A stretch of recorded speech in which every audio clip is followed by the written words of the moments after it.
이런 이야기가 있습니다. 평생 동안 교회와 사회를 위해 봉사를 많이 한 어떤 분이 죽어서 천국 문 앞에 이르렀다고 합니다. 천국 문으로 들어가려고 그러는데 문을 지키는 천사가 이 안에 들어가려면 온 생애를 점수로 환산해서 1000점이 되어야 한다고 했습니다. 그는 많은 봉사를 했기에 자신 있게 말했습니다.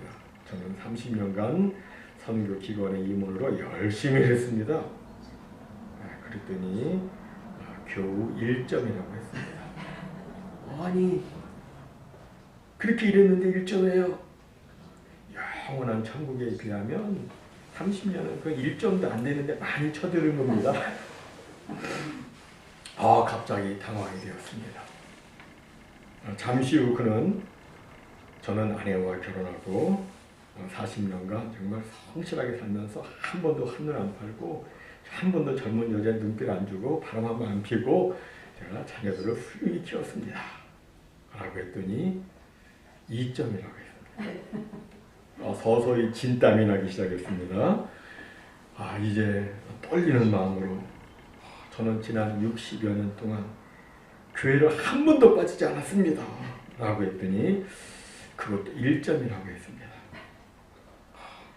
그래서 저는 구제도 했고요, 헌금도 하고요 하면서 생각나는 이런저런 선행을 쭉 얘기했지만 점수 계산을 해보니까 도합 10점도 안 되었습니다.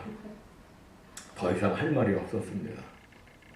그래서 그는 그 앞에 주저앉아 예수님, 난 이제 어떻게 해야 하나요?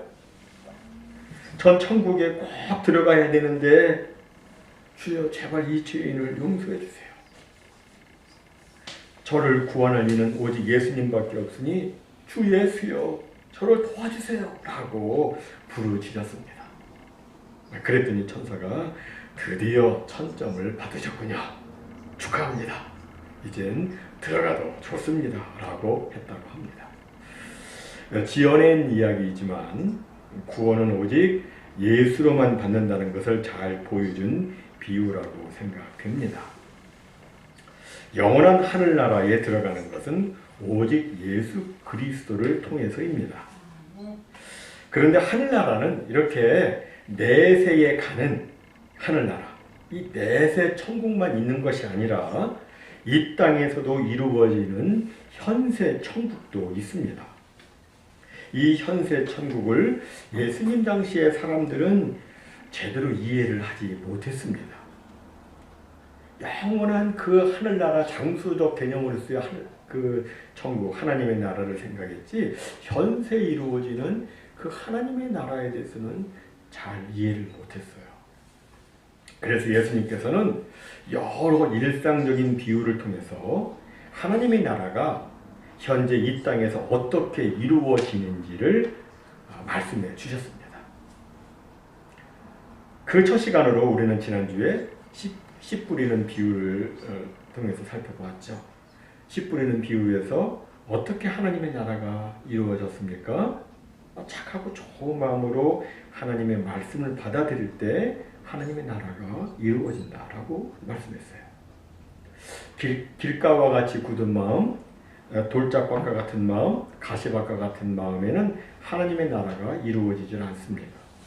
오직 착하고 좋은 마음으로 하나님의 말씀을 듣고 받아야 그 심령 가운데 하나님의 말씀이 뿌리를 내리고 결실을 하게 되어서 하나님이 그의 심령을 다스리는, 하나님이 그의 심령을 통치하는 그 하나님의 나라가 임하게 되는 겁니다. 하나님의 통치가 임하고 하나님의 다스림이 임하는 이것이 바로 현세 천국인데, 예수님은 이런 식으로 현세에 이루어지는 하나님의 나라를 여러 가지 비유로 해서 말씀해 주셨습니다. 이런 측면에서 오늘 본문 21절도 그 다음에 나오는 말씀도 이렇게 이해를 해야 됩니다. 오늘 본문 21절에 보니까 또 그들에게 이르시되 사람이 등불을 가져오는 것은 말 아래나 평상 아래에 두려하느냐 등경 위에 두려함이 아니냐. 여기서 말은 이 사람이 타고 다니는 말이 아니라 곡식량을 측량할 때 사용하는 한 말, 두 말 할 때의 그 말입니다. 그리고 평상 아래는 침대 밑을 의미합니다. 그리고 등경은 여러분들 등잔 때 다 아시죠? 등잔 의미합니다. 지금은 뭐 거의 등불을 사용하지 않기 때문에 좀 생소하겠지만 지금으로부터 한 5, 60년 전만 해도 제가 아주 어렸을 때 그때만 해도 사람들은 등잔이나 등불을 사용하곤 했습니다. 물론 지금도 전기가 나가면 초나 등불을 사용하곤 합니다. 사람이 등불을 켜는 것은 어둡기 때문입니다. 그죠? 어둡기 때문에 등불을 켜는데 누구든 등불을 켜면 그 등불을 가장 잘 비추는 곳에 둬서 온 방안을 밝히려 하지 등불을 뭐 침대 밑에 갖다 두거나 등불 위에다가 큰 그릇으로 덮어두질 않습니다.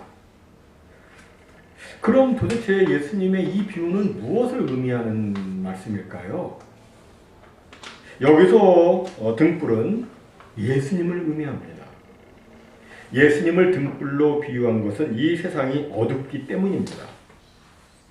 이 세상은 어둠의 세력이 지배하고 있습니다. 어둠의 세력이 지배하고 있기 때문에 사람들이 생명의 길, 진리의 길, 구원의 길을 찾지 못하고 있습니다. 이 어두운 곳에서 누군가 등불이신 예수님을 그 등불이신 예수님의 그 빛을 환하게 비추어야 되는데 누가 그 일을 해야 되느냐? 우리 성도들이 그렇게 해야 한다고 주님은 말씀하시고 있는 겁니다. 그럼 구체적으로 우리는 어떻게 해야 됩니까? 오늘 말씀대로라면 등불을 등경 위에 두어야 합니다. 말 아래나 침대 밑에 두면 안 되고 등경 위에 둬야 됩니다. 여기 등불을 등경 위에 둔다는 것은 우리의 삶을 통해서 사람들에게 예수님의 생명의 빛, 예수님의 그 구원의 빛, 예수님의 그 진리의 빛을 비추는 것을 의미합니다. 물론 우리도 전에는 어두운 감이 있었고 우리도 어둠이었습니다. 하지만 빛이신 예수님을 내 안에 모셔드림으로 우리는 이제 주 안에서 빛이 되었고 이제 우리는 더 이상 어둠에 거하지 않게 되었습니다. 요한복음 12장 46절에서 예수님은 이렇게 말씀하셨어요. 나는 빛으로 세상에 왔나니 무릇 나를 믿는 자로 어둠에 거하지 않게 하려 함이라. 이 말씀처럼 우리는 예수님을 믿음으로 이제는 어둠에 거하지 않고 빛에 거하여 예수님의 빛을 비추는 빛의 자녀들이 되었습니다.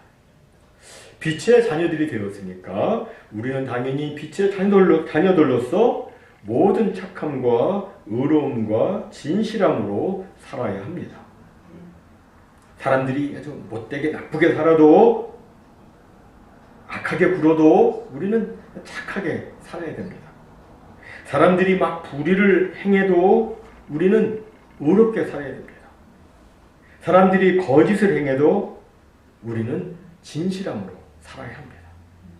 이렇게 살 때 우리는 빛의 자녀로서 등불을 등경 위에 올려놓는 삶을 사는 것입니다. 우리 성도는 예수님의 빛을 가지고 있습니다. 등불 대신 예수님이 우리에게 있습니다. 이 등불 대신 예수님을 큰 그릇 아래 감추거나 침대 아래 숨기면 안 됩니다. 그것은 하나님께서 우리 성도들을 부르신 목적이 아닙니다. 우리는 어떤 상황에서도 복음에 합당한 삶을 살아서 예수 그리스도의 빛을 밝게 비추어야 합니다. 예수 그리스도의 빛은 결단코 숨길 수 없죠. 오늘 본문 22절에서 예수님께서 이렇게 말씀하셨습니다. 드러내려 하지 않고는 숨긴 것이 없고 나타내려 하지 않고는 감추인 것이 없느니라. 무슨 의미의 말씀입니까? 감추어둔 것은 드러나기 마련이고 비밀은 알려지기 마련이다. 그런 뜻입니다. 그럼 도대체 무엇이 드러나고 무엇이 알려진다는 뜻일까요? 그것은 바로 복음이신 예수 그리스도께서 어두운 세상을 밝히시는 등불로 밝히 드러나시고 밝히 알려지신다는 겁니다. 예수님이 밝히 드러난다. 본래 어두운 죄악 세상에서 죄인을 구원하고자 하시는 하나님의 계획은 예수님이 오시기까지 비밀이었습니다. 구약에서 숱한 제사를 드렸죠.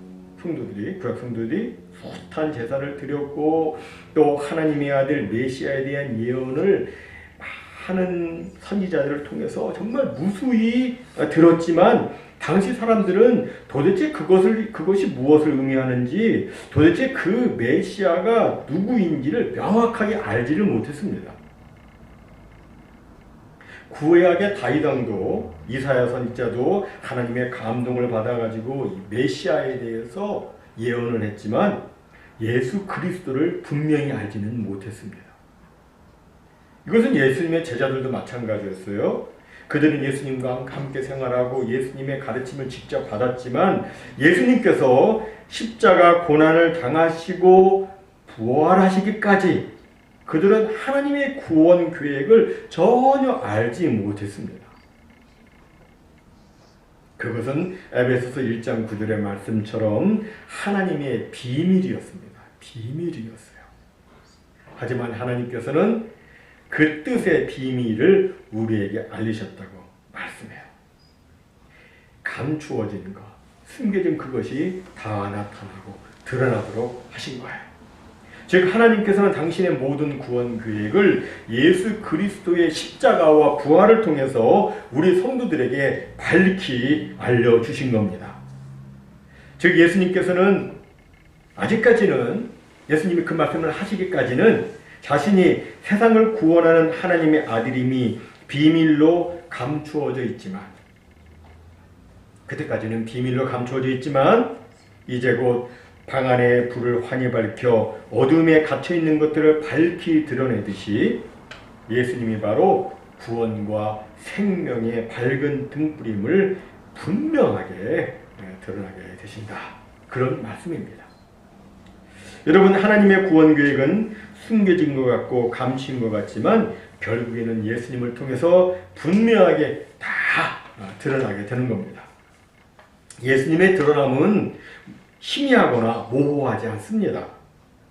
예수님의 그 드러남은 분명하고 확실하고 틀림없이 드러나는 겁니다.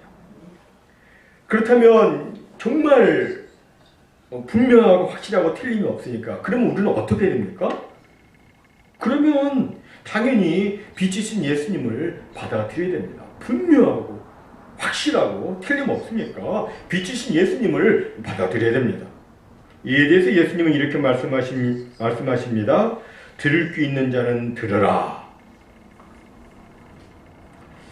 여기 들으라라는 말은 단순히 이 육신의 귀를 가지고 들으라 그런 말씀으로 끝나는 게 아니겠죠? 여러분 사람이 귀가 있다고 다 듣는 자가 아닙니다.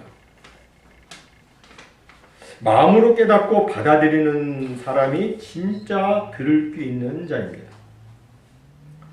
즉 세상의 빛으로 오신 예수님을 의심하지 말고 정말 예수님은 확실하고 분명하고 틀림없으니까 예수님을 의심하지 말고 그 예수님을 진심으로 받아들여라. 빛이신 예수님을 내 마음에 받아들여라. 모셔드려라. 이게 진짜 듣는 것입니다. 이게 예수님을 모셔드리는 것. 이것이 진짜 듣는 거예요. 우리가 매일 경험하다시피 빛이 오면 어두움은 사라지게 됩니다. 아침마다 우리는 경험하지 않습니까? 빛이 오면 어둠이 다 사라져요. 깜깜한 밤에도 우리는 또 경험합니다. 어두운 방에 불을 탁 켜면 어둠이 일시에 사라집니다.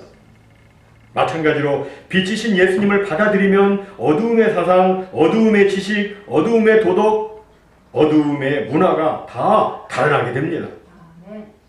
빛이신 예수님을 모시면 어두운 심령이 밝게 빛나고 어두운 가정이 밝게 빛나고 어두운 나라가 밝게 빛납니다. 예수님의 빛이 임하면 삶의 변화가 나타납니다. 예수 믿는 사람들을 잡아 박해 했던 강포한 사울에게 예수님의 빛이 임하게 되니까 그가 변하여 사도 바울이 되었습니다. 음란과 타락으로 쩌들었던 어거스틴이 그 빛을 받으니까 성 어거스틴이 되었습니다. 한국에 오래전에 깡패 대장이었던 김익두가 그 빛을 받으니까 복음을 전하는 목사가 되었습니다. 정말 예수님의 빛을 받으면 개인의 어두움, 가정의 어두움, 나라의 어두움이 물러갑니다. 바이킹족이었던 느르웨이, 덴마크, 스웨덴은 매우 흉포한 야만족이었습니다. 그들은 주변 나라들을 침공하여 수많은 사람들을 죽이고 많은 물건들을 약탈해 갔습니다. 그럼 조그만 배를 타고 지중해 연안까지 와가지고 아프리카까지 막 다 약탈해 갔어요. 그러던 그들이 965년 덴마크 헤럴드 왕을 위시해서 주변 바이킹족들이 원시 신앙을 버리고 기독교로 개종을 했습니다. 그들은 예수님의 빛을 받아들였습니다. 그 결과 그들은 현재 전 세계에서 가장 살기 좋은 나라가 되었습니다. 매년 그 자료가 나오지 않습니까? 가장 살기 좋은 나라 1, 2, 3위 하면은 스칸디나비아 그 지역이에요. 거기 또 국기는 다 이렇게 국기 옆에 십자가가 옆으로 다 있죠.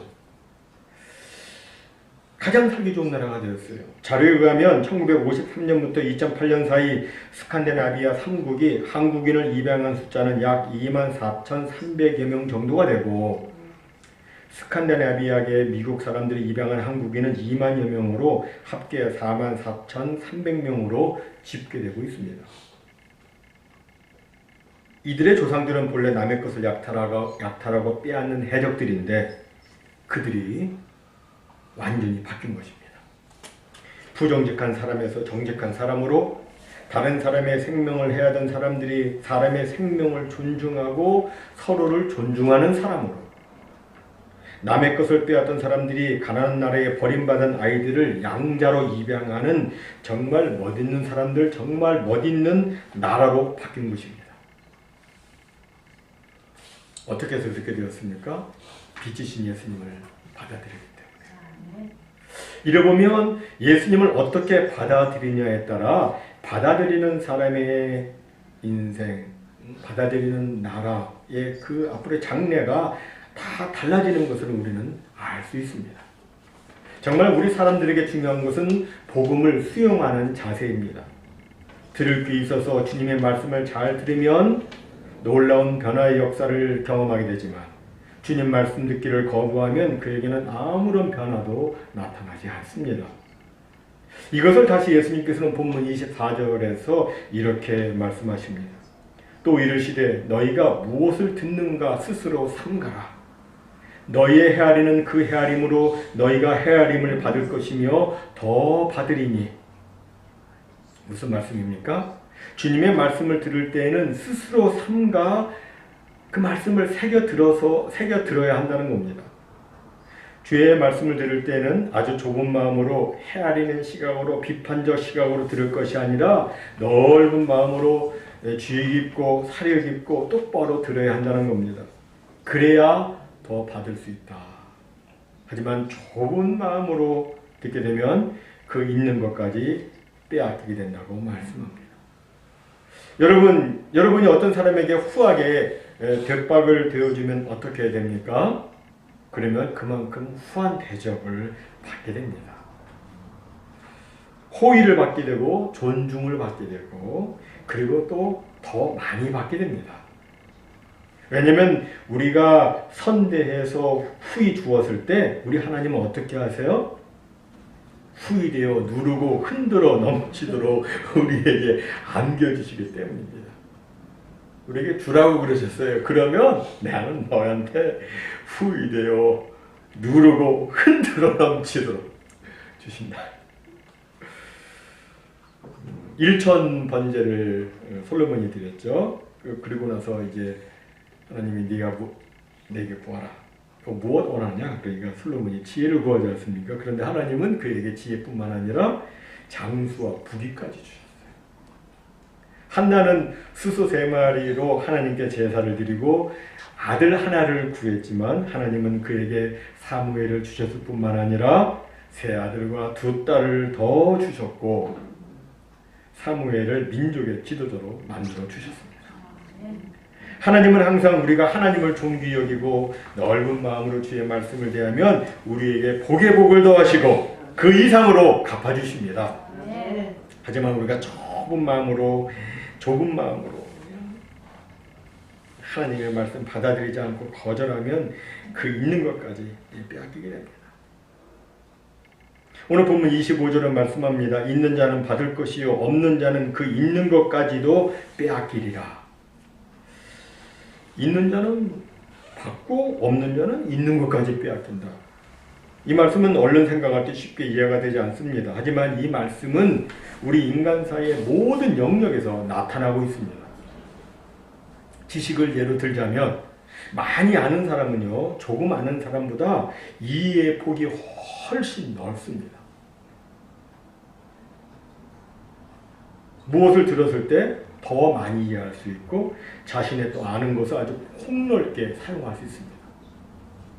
음악도 화성학을 모르는 사람은 남이 작곡해 놓은 것을 즐겨 부르는 정도겠지만 화성학을 아는 사람은 작곡을 해서 다른 사람으로 하여금 즐겨 노래를 부르게 할 수 있습니다. 우리 사람의 신체로 예를 들자면 우리 육신의 힘도 쓰는 만큼 더 얻어집니다. 육신의 단련을 잘한 사람은 그렇지 않은 사람보다 더 많은 일을 할 수 있습니다. 더 많이 받아요. 또 이 도구를 사용할 줄 아는 사람은 자신의 가진 툴을 이용해서 많은 일을 합니다. 그죠? 하지만 툴을 사용할 줄 모르면 툴이 있어도 그걸 쓰지 못해요. 모르는데 어떻게 써요? 이게 뭐지? 있는 자는 더 받고 없는 자는 그 있는 것조차 아무 소용이 없는 거예요. 그러니까 빼앗기는 거와 똑같은 거예요. 소용이 없다는 거죠. 그럼 여러분, 예수님께서 이런 말씀을 쭉 하시는 이유는 무엇입니까? 그것은 바로 하나님의 말씀을 넓은 마음으로 받아들이고 그 말씀에 순종해서 정말 은혜로운 신앙생활, 곧 설교 초두에 말씀드린 대로 하나님의 나라가 자신의 심령 가운데에서 이루어지는, 하나님의 말씀이 자신의 심령 가운데서 이루어져서 결실을 맺어서 하나님의 나라가 내 심령 가운데서 이루어지는 그런 삶을 살라는 겁니다. 풍성한 삶을 살라는 거예요. 하지만 바리새인과 같이 하나님의 말씀을 자꾸 좁은 마음으로 헤아리고 비판하고 거부하면 그 있는 것까지도 빼앗기게 됩니다. 여러분, 가룟 유다는 다른 제자들과 똑같이 예수님의 그 영광스러운 12 제자 중 하나로 임명되었습니다. 얼마나 영광스러운 거예요? 그러나 그는 재리의 유혹 앞에 넘어져서 제자 수의 풍성한 열매를 맺지 못하고 결국 자살하고 말았습니다. 니골라는 초대교회 7 집사 중 하나로 임명을 받고 안수를 받았습니다. 그러나 그는 있는 것까지 빼앗기고 결국 니골라 당이라고 하는 이단의 교수가 되었습니다. 또 1 달란트 받은 사람은 받은 것을 땅에 묻어두었다가 그 1 달란트마저 빼앗기고 말았습니다. 원인이 무엇이었습니까? 말씀을 착하고 좋은 마음으로, 넓은 마음으로 받아들이지 않고 자꾸 마음을 좁혀서 말씀을 편협되게, 왜곡되게 받아들였기 때문입니다. 정말 신앙생활에서 중요한 것은 진리의 말씀을 잘 듣고 그 들은 말씀에 순종하는 겁니다. 모쪼록 하나님의 말씀을 삶과 주위에서 듣고 그 말씀에 넓은 마음으로 순종하는 우리가 되기를 바랍니다. 그래서 하나님의 말씀이 내 삶 가운데 이루어져서 내 삶 가운데 하나님의 나라가 능력 가운데 임하는 이 놀라운 현세 천국의 그 귀한 축복 다 받으시기를 주님의 이름으로 축원합니다. 아멘.